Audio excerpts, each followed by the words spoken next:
It's late autumn in the North Hemisphere, and it's time to harvest my balcony-grown camote or sweet potato in Holland, where cows and cheese are abundant. Now you might be wondering, what do we do with our cheese and camote? How about making cheesecake with camote? And we'll share it to our friends here in Holland, where we grow, cook, and share. And there's learning and fun here. Look at this. I'm serving the last portions of this cheesecake with camote. Look how glorious it is. Join me and I'll show you how to make this cheesecake with camote or sweet potato. You will surely like it and enjoy it. Just how my Dutch granny did. First, simply cook the camote. You can boil it or microwave it. It needs around 12 to 15 minutes to fully cook in a microwave at 900 watts until it can be poked by a fork like this. And it has to cool sufficiently. Hello, thank you for joining me here today on my little camote harvest festival. Allow me to elevate this humble camote or sweet potato to a cake.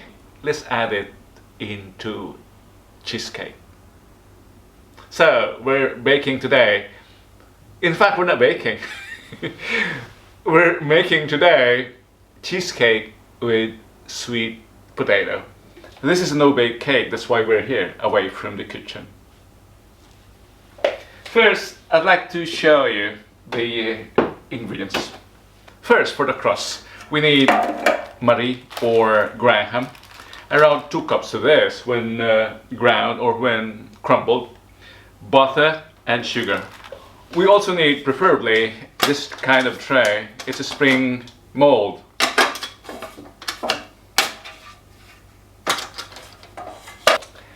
And for the filling, in addition to our camote, which I'll be pureeing later, we need this set of ingredients.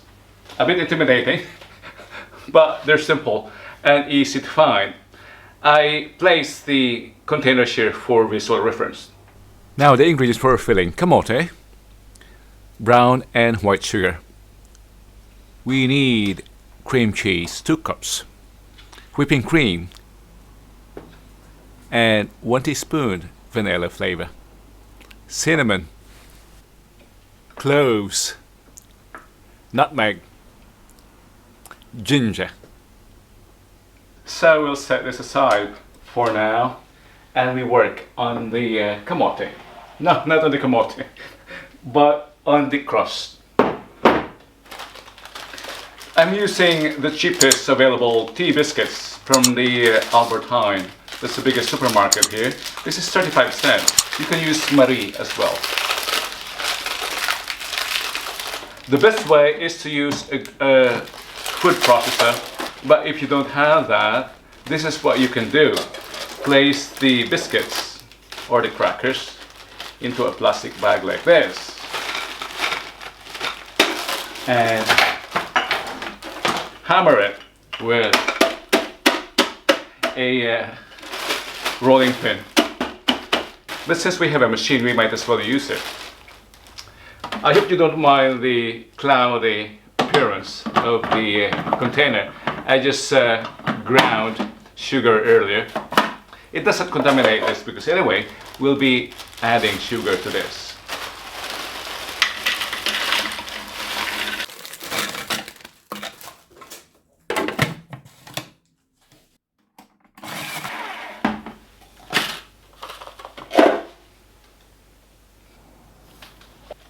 I might as well mix it.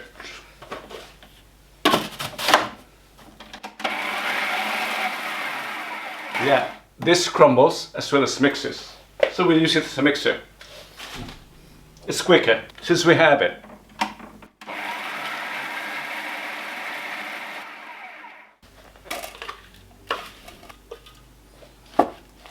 Just flatten and put it in the fridge. While our crust sets, let's peel the camotes or the sweet potato.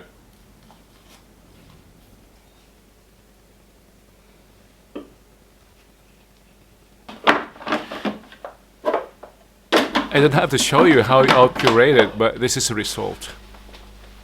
Now let's cream the creams. Let's cream the cheese and the sugar. We need 2 cups of cream cheese. By the way, the list of the complete ingredients in the description box.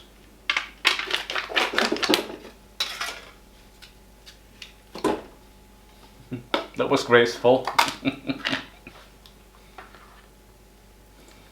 The brown or the white and the brown sugar together.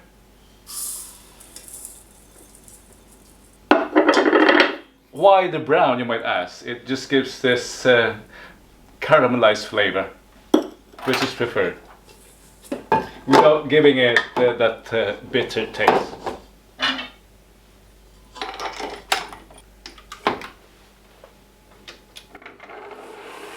Until it changes color and the sugar is completely dissolved.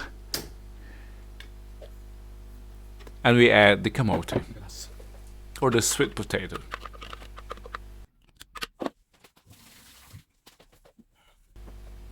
And the spices. And turn it again. Mix.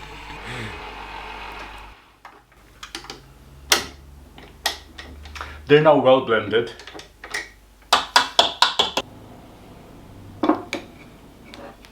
Set it aside. I'm afraid there's not much to show here than whipping, mixing. Next, the whipping cream. It should be high fat, 40%. Ideally, but 35% still works. I've learned that when whipping cream, it's good to just do it slowly, at medium, gradually, for that more stable cream. I'll be adding 1 teaspoon of vanilla here. And sugar, of course, which I'll be adding gradually.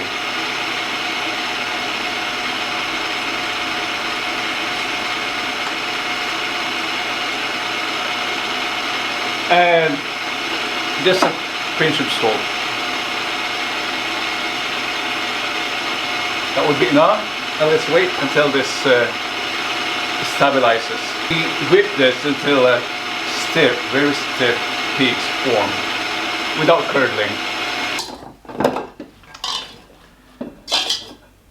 This is the state that we want to attain. I'm leaving here a small portion to decorate the top of the cake later. This would be enough.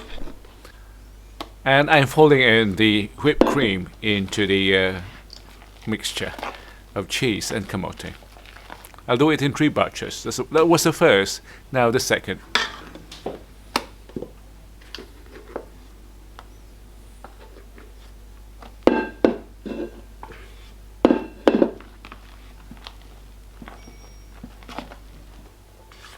Now the third and the last.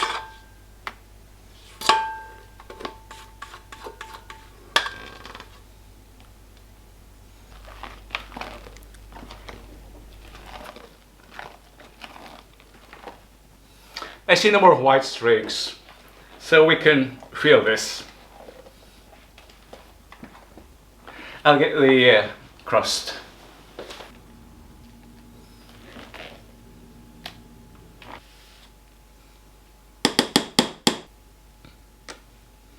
We just flat to the top and we're done. We can ideally have it set now, but I changed my mind. I might as well add the decoration.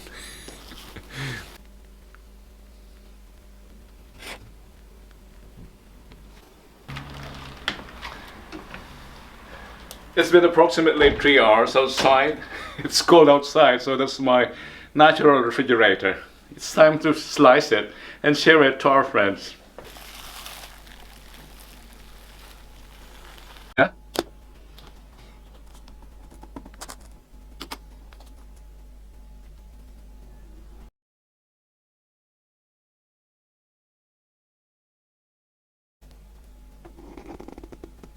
And to bring more color and flavor, some cinnamon powder. 3 hours is not enough to have it completely set, but I could hardly wait to share it. Thank you for joining me here today. It's my hope that you were inspired to grow, cook, and share.